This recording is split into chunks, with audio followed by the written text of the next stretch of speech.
हमारी यात्रा काफी दिलचस्प चल रही थी। मुझे ऐसा लगने लगा था कि ये यात्रा हर एक मिनट मुझे लाइफ के एक्चुअल फेस को दिखाने में हेल्प कर रही है। अक्सर हम जो दुनिया देखते हैं, उसके अलग अलग चेहरे होते हैं। बस हमें उसका वही चेहरा देखने को मिलता है जो हम देखना चाहते हैं। जैसा कि मेहरा साहब ने अपनी दुनिया को सिर्फ परेशानियों से घिरा ही देखा था। वो अपनी चिंताओं में इतने डूबे हुए थे कि उन्होंने उसके समाधान ढूंढना बंद कर दिया था। इसकी चिंताएं भी पाल ली थी। मुझे तो बिल्कुल क्लियर हो गया था कि ये यात्रा मुझे काफी कुछ सिखाने वाली थी। फिर मैं बुद्धिस्ट मंक टोशिन के साथ आगे बढ़ा। हम लगभग हर चीज को लेकर आपस में बातें करते जा रहे थे कि तभी रास्ते में हम एक घर के पास से गुजरे, जहां एक आदमी अपने बेटे को हद से ज्यादा डांट रहा था। किसी काम का नहीं है तू। एक काम नहीं होता तुझसे ढंग से। ना तेरा मन पढ़ाई में लगता है और ना ही दिए हुए कामों में। आगे क्या करेगा तू? अब मैं बूढ़ा हो चला हूं। घर की जिम्मेदारियां भी तो तुझे ही संभालनी है। हे भगवान, क्या करूं मैं इसका? वो लड़का कुछ 19 या 20 साल का होगा और चुपचाप से खड़ा अपने पिता की बातें सुन रहा था। उसकी नजर आसपास के लोगों तक जाती और फिर वो अपने सिर को और नीचे झुकाकर जमीन को ही देखने लगता, जैसे कि मानो उसने अपना चेहरा वहां मौजूद लोगों से छुपा लिया हो। बाकी लोगों की तरह हमने भी यही सब होते देखा और पास ही एक बड़े पेड़ के नीचे हम लोग आराम से बैठ गए। इस बार ये काम भी बिगड़ा ना, देख लेना। मुझसे बुरा कोई नहीं होगा। रात दिन ना जाने किन ख्यालों में डूबा रहता है, आलसी कहीं का। वैसे तो वो आदमी अपने बेटे पर चिल्लाए ही जा रहा था, लेकिन मंक टोशन को देखकर अपने हाथ जोड़े हुए जल्दी से उनके पास आकर बैठ गया। देखने में लग रहा था कि उसकी आस्था बुद्धिस्ट मंक में काफी गहरी थी। गुरुजी, मैं तो धन्य हो गया जो मुझे आपके दर्शन हुए। बहुत दिनों से मैं कोशिश कर रहा था कि आप तक पहुंच पाऊं, लेकिन फिर ऐसा नहीं हो पाया। तुम्हारा नाम क्या है और मुझसे मिलना क्यों चाहते थे? मेरा नाम योगिक है। दरअसल मैं अपने बेटे को लेकर एक पूजा करवाना चाहता था। इसका किसी काम में मन ही नहीं लगता। शायद इसे किसी की बुरी नजर लग गई है। इसकी उम्र के बच्चे तेज तरार और मेहनती हैं, लेकिन ये तो जिम्मेदारी उठाने के लायक ही नहीं है। मैं बहुत परेशान हो गया हूं गुरुजी। क्या करूं, कुछ समझ नहीं आता। सबसे पहले तो एक ही काम करो कि अपने बेटे को समझने की कोशिश करो। मतलब गुरुजी, मैं कुछ समझा नहीं। मैंने देखा तुम्हें। तुम अपने बेटे को इतने सारे लोगों के सामने किस तरह से डांटे जा रहे थे। तुमने ये बिल्कुल भी नहीं सोचा कि तुम्हारी और उसकी बीच की बात को इतने सारे लोगों के बीच में नहीं आना चाहिए था।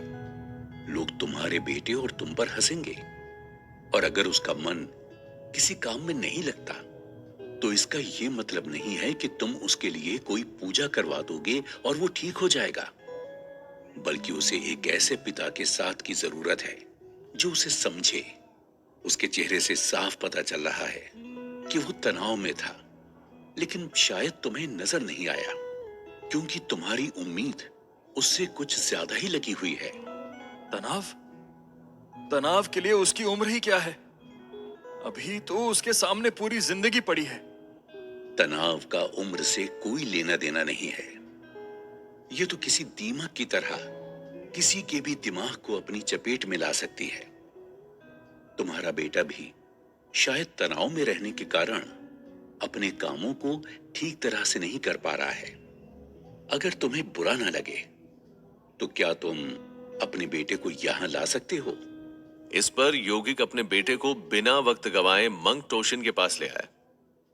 मेरी नजर भी उस लड़के पर पड़ी तो मुझे भी ऐसा ही महसूस हुआ, क्योंकि उसका चेहरा पूरी तरह से मायूस था।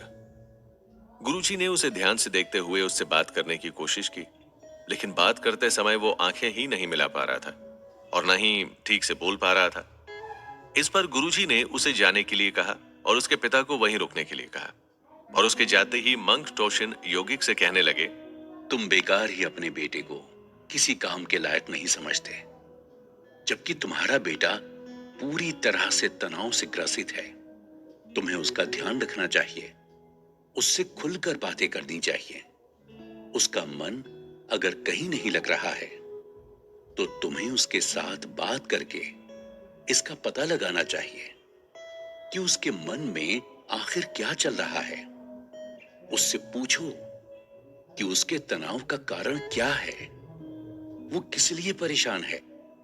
और सबसे अहम बात यह है कि तुम्हें उसे इस तरह से सबके सामने नहीं डांटना चाहिए।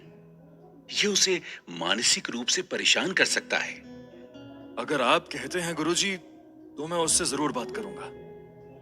लेकिन बात करने से पहले मैं ये जानना चाहता हूं कि तनाव को पहचाने कैसे, क्योंकि मुझे तो मेरा बेटा बिल्कुल ठीक सा लगता है। तुम उसे दुनिया की नजरों से देखना बंद करो और उसे एक मां की तरह देखो, जो अपने छोटे से बच्चे की केवल रोने की आवाज से समझ जाती है कि उसे भूख लगी है, या उसे पेट में दर्द है, या फिर उसे बाहर टहलने जाना है। तनाव भी कुछ ऐसा ही होता है, जो अंदर ही अंदर लोगों को खाता रहता है। इसकी कोई बड़ी वजह या छोटी वजह नहीं होती। ऐसा नहीं है कि तुम्हारे बेटे को तनाव है तो उसे इस बात का पता होगा। इसीलिए मेरी बातों को अब ध्यान से सुनो। देखो, जब भी बच्चे खेलते हैं तो वो अक्सर थक जाते हैं, लेकिन फिर वो थकने के बावजूद भी कैसे खुश रहते हैं, क्योंकि उनका दिल और दिमाग एक ही दिशा में काम कर रहे होते हैं। उनका संतुलन बना रहता है और साथ ही उनका पूरा ध्यान एक ही चीज पर रहता है। लेकिन ऐसा तुम्हारे बेटे के साथ नहीं हो रहा। इसका मतलब यह है कि उसका दिल कहीं और है और दिमाग कहीं और भाग रहा है। और ऐसी स्थिति अक्सर तनाव पैदा करती है। और बच्चा कब तनाव में जीने लग जाता है, उसे खुद ही पता नहीं चलता है। तो अगर वो किसी काम में ठीक तरह से ध्यान नहीं लगा पा रहा, तो इसका मतलब यही है कि उसका दिल और दिमाग अलग अलग दिशा में काम कर रहे हैं और परेशान हैं। तुम उससे बात करो, उसके मन की बातों को जानो। देखो, किसी भी चिंता या तनाव को सबसे पहले सिर्फ बात करके कम किया जा सकता है। जब तक तुम्हें पता नहीं चलेगा कि असली कारण क्या है, सामने वाले के मन में चल क्या रहा है और वो क्या बात तुमसे कह नहीं पा रहा है, तब तक तुम ठीक तरीके से उसे नहीं समझ पाओगे। जैसे कि किसी और बीमारी की दवा कुछ और दे दोगे, तो क्या बीमारी ठीक होगी? नहीं, बल्कि सिर्फ वो बीमारी और वो दवा दोनों ही नुकसान पहुंचाएंगी। इसीलिए उससे बात करके तुम उसे आराम पहुंचा सकते हो। अक्सर इंसान बहुत सारे कामों के बीच उलझ जाता है। ऐसे में दिल अलग काम कर रहा होता है, आंखें अलग काम कर रही होती हैं, दिमाग अलग काम कर रहा होता है और ध्यान कहीं और ही लगा हुआ होता है। और इसका परिणाम यही होता है कि काम बिगड़ते चले जाते हैं। जैसे ही मैंने मंक टोशिन के मुंह से ये बात सुनी, मेरा मन बेचैन हो उठा और मैं अचानक ही उनसे एक सवाल कर बैठा। हाँ, लेकिन आजकल तो लोग एक ही साथ चार चार काम करते हैं। गुरुजी, ऐसे में एक ही काम पर पूरी तरह से ध्यान लगाना संभव नहीं है। तो इसका मतलब यह है कि सारे ही लोग तनाव में जी रहे हैं, लेकिन कुछ लोग तो बहुत सक्सेसफुल भी हो जाते हैं। उन्हें कैसे तनाव नहीं होता? वो इसलिए सफलता पाते हैं क्योंकि वो अपने एक ही समय में चार काम करने के उस हुनर पर जीत हासिल कर चुके होते हैं। और एक ही साथ चार बार काम करने पर अलग अलग काम करने का भी एक तरीका होता है। वो एक ही वक्त में जिस भी काम को करने में ध्यान लगाते हैं, अपना पूरा ध्यान उसी पर केंद्रित रखते हैं, ना कि उनका ध्यान भटका हुआ होता है। ध्यान लगाकर चार काम करने पर भी आपको सफलता मिलती है। जब ध्यान भटका हुआ होता है, तब आपके शरीर से आपके मन की दूरी बहुत ज्यादा बढ़ जाती है और ऐसे में तनाव होना पूरी तरह से मुमकिन है और इंसान लगभग बेसुध सा ही घूमता रहता है, जैसा कि तुम्हारे बेटे के साथ है। तो गुरुजी, क्या आप मुझे ये बता सकते हैं कि तनाव के क्या क्या कारण हो सकते हैं और इनसे आखिर कैसे बचा जाए? क्योंकि अगर यही हालत रही तो आजकल के बच्चे अपना भविष्य ठीक तरह से जी नहीं पाएंगे।